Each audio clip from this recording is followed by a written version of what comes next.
आचार्य विद्यासागर महाराज जैन परंपरा के महान संत। आचार्य श्री का जन्म 10 अक्टूबर 1946 को कर्नाटक के बेलगाम जिले के सदलगा ग्राम में हुआ था।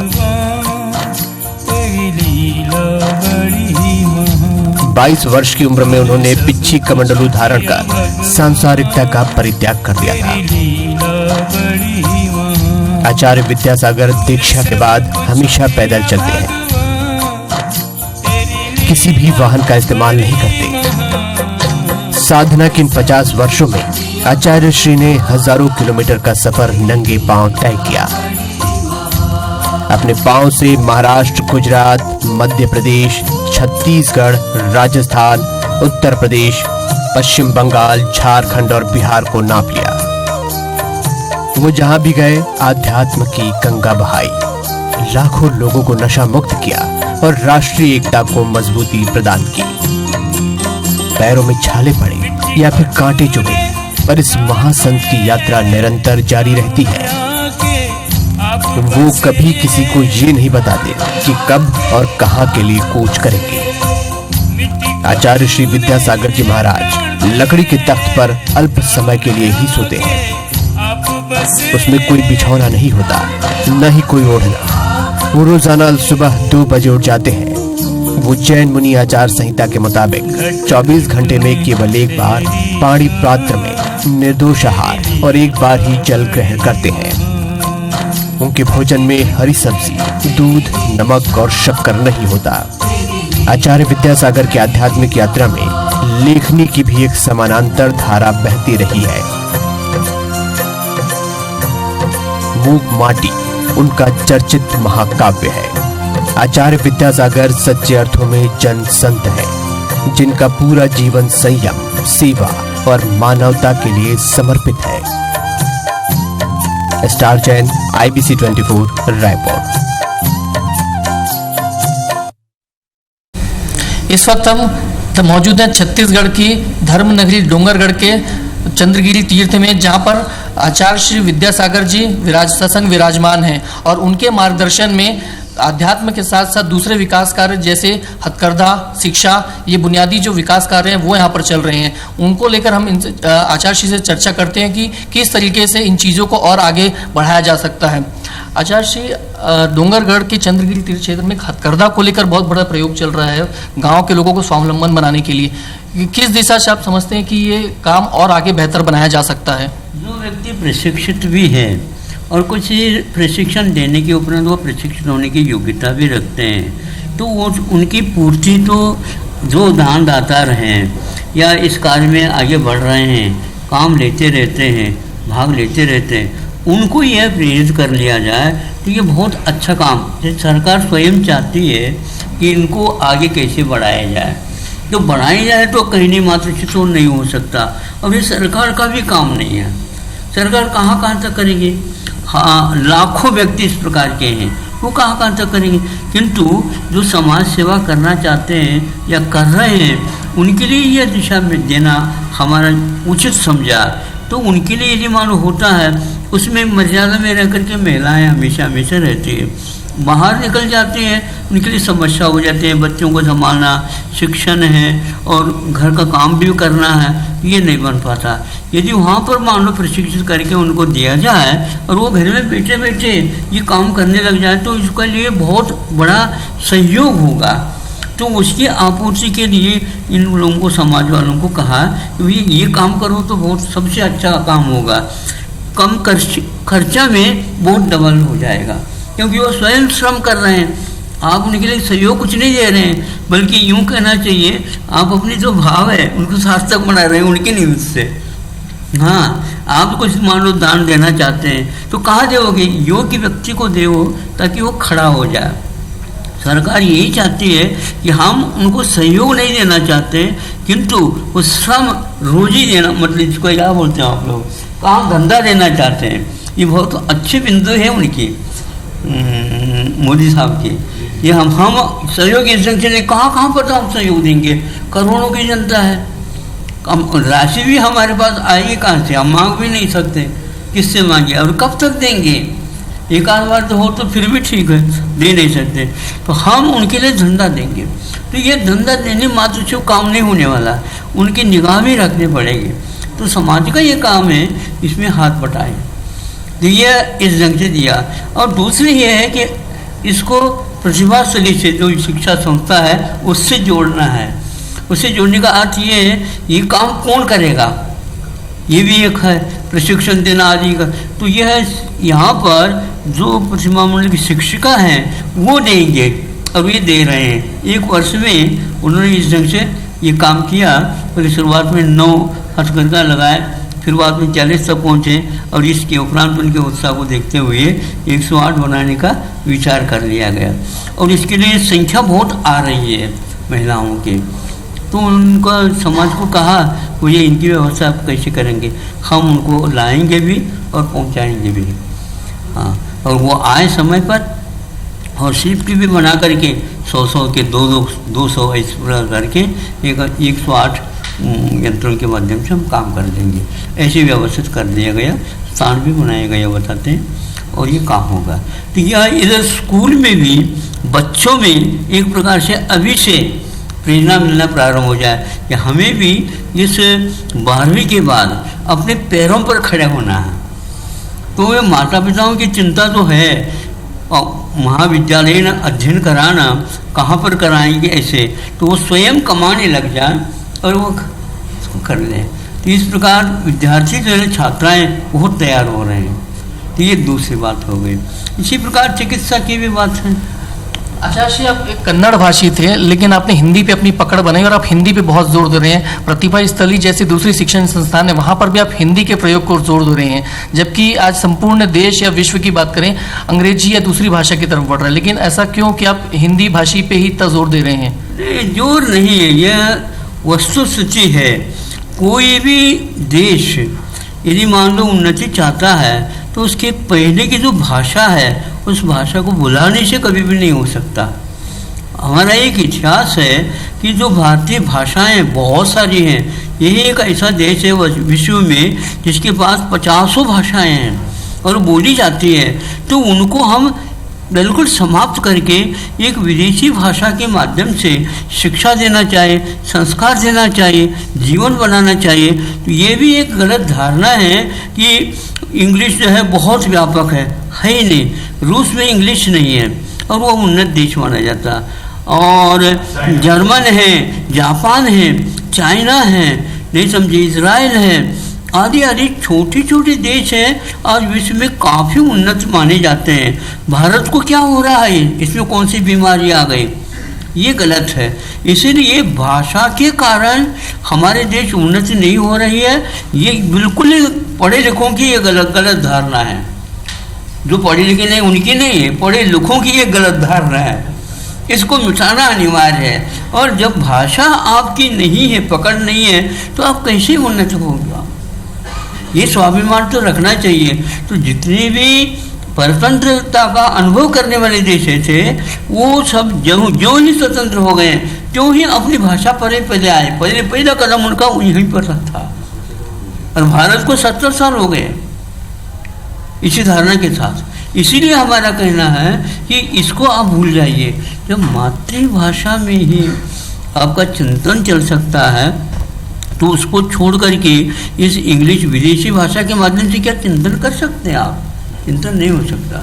आप अनुवाद करके उसमें ट्रांसलेशन कर रहे हैं और स्वयं को कोई भी है ही नहीं उसमें अनुभव।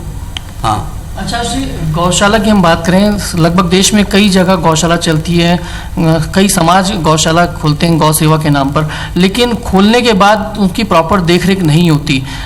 इसको लेकर आप क्या विचार रखते हैं और क्या संदेश देना चाहेंगे? ऐसा है, तो दे तो रहे हैं, क्योंकि यह केवल मात्र उन लोगों के लिए संकेत है। कहाँ तक कर सकते हैं हम, किंतु भारतीय संस्कृति के अनुसार पशुओं का योगदान आर्थिक दृष्टि से और आरोग्य की दृष्टि से और सामाजिक व्यवस्था की दृष्टि से, अथवा यूँ कह दो कृषि की अपेक्षा से क्या योगदान है, ये सोचते हैं, पढ़ते हैं, तो लगता है कि हम लोग भूल कर रहे हैं, जिसके माध्यम से ये काम होता है।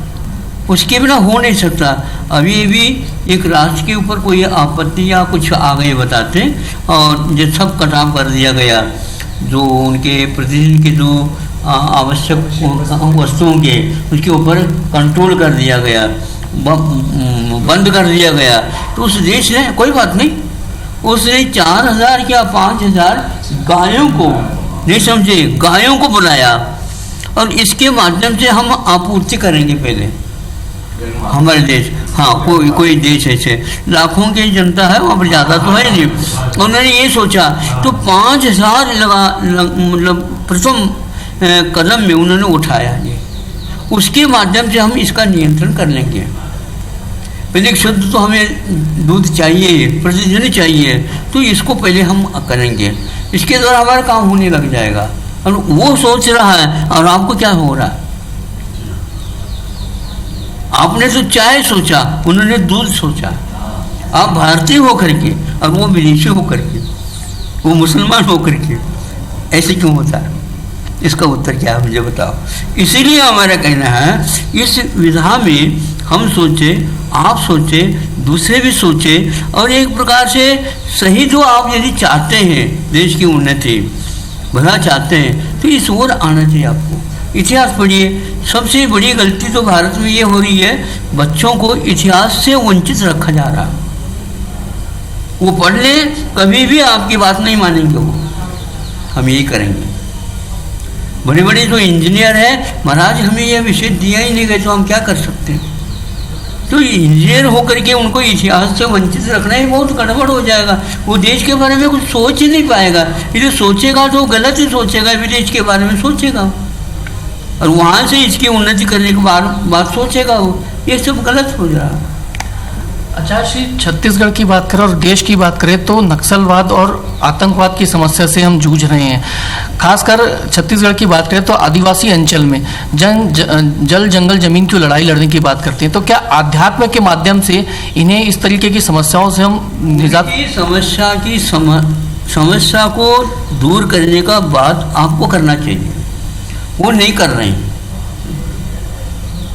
क्या सोच रहे हैं हम उनके बारे में? कुछ भी नहीं सोच रहे। उनकी आवश्यकताओं की पूर्ति के लिए केवल आप शिक्षा कहोगे, उससे नहीं होगा। वो भूखा भी है, अनाश्रित भी है, धंधा भी नहीं है, अनेक प्रकार की समस्या से झूल रहा है। तो उसके लिए आप क्या करना चाह रहे हैं? ये वातावरण आप पर बनाइए, अपने आप ठीक हो जाएगा। वर्तमान में संसार किस दिशा में आपको जा रहा लगता है, और इसमें जो नई क्या अच्छा हो रहा है और क्या बुरा हो रहा है जिसे तत्काल बदलने की आवश्यकता है? हमें तो ये चाहिए जो 70 साल में इंडिया जो आ गई, इसको भूल करके भारत की ओर लौटना चाहिए। सीधी सी बात, सब काम हो जाएगा। हाँ, आप भारत से लौटना नहीं चाहते हैं, ये सब गड़बड़ हो जाएगा।